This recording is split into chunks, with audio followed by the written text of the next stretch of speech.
মাত্র ১৭৯৯ টাকাতে কুমিল্লা থেকে ঘুরতে চলে গিয়েছিলাম সিলেটে। আর এর সাথেই ছিল নৌকা ভ্রমণ, পাহাড়ি খাবার, সাদা পাথরে যাওয়া, চা বাগান দেখা সহ আরও অনেক কিছু। মূলত আমরা রাত ১২টার দিকে সিলেটের উদ্দেশ্যে কুমিল্লা থেকে রওনা দিয়েছিলাম, আর পৌঁছাতে পৌঁছাতে প্রায় ভোর হয়ে গেছিল। মজার ব্যাপার এটা যে এই ফার্স্ট টাইম আমি বাস জার্নিতে ঘুমিয়ে ঘুমিয়ে কাটিয়েছি। প্রথমেই আমরা খাওয়া দাওয়াটা কমপ্লিট করে নিচ্ছি, কারণ আজকে সারাদিনে প্রচুর ঘুরতে হবে, তাই শরীরে প্রচুর এনার্জি প্রয়োজন। দ্রুত খাওয়া শেষ করে আমি একটু রেডি হয়ে নিলাম।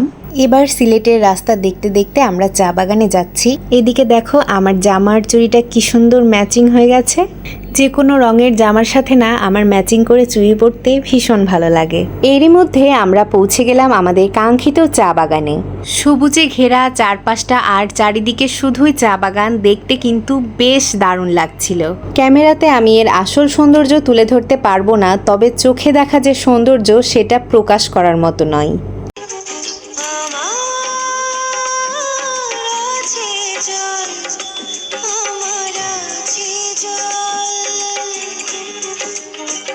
সিলেট যে চা বাগানের শহর সেটা তো চারপাশ দেখেই বোঝা যাচ্ছিল। যত দূর যাচ্ছিলাম দুপাশ ঘিরে শুধুই চা বাগান, শুধুই চা বাগান।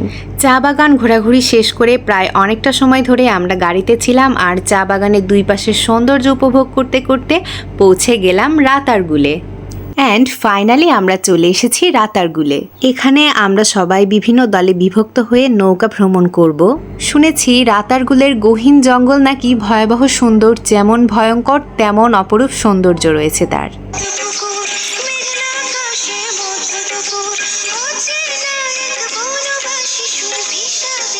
যদিও আমার জলে একটু একটু ভয় লাগে, তবে চারপাশের এত সুন্দর দৃশ্য দেখে আমি তো ভুলেই গিয়েছিলাম আমি জলের মাঝখানে রয়েছি। প্রায় ১ থেকে ১.৫ ঘন্টা নৌকা ভ্রমণ করার পরে আমরা রাতারগুলের ঘোরাঘুরি শেষ করি আর চলে আসি দুপুরের খাবার কমপ্লিট করতে। এখানে ছিল শুটকি ভর্তা, আলুর সবজি, সালাদ আর বনমোরগের মাংস।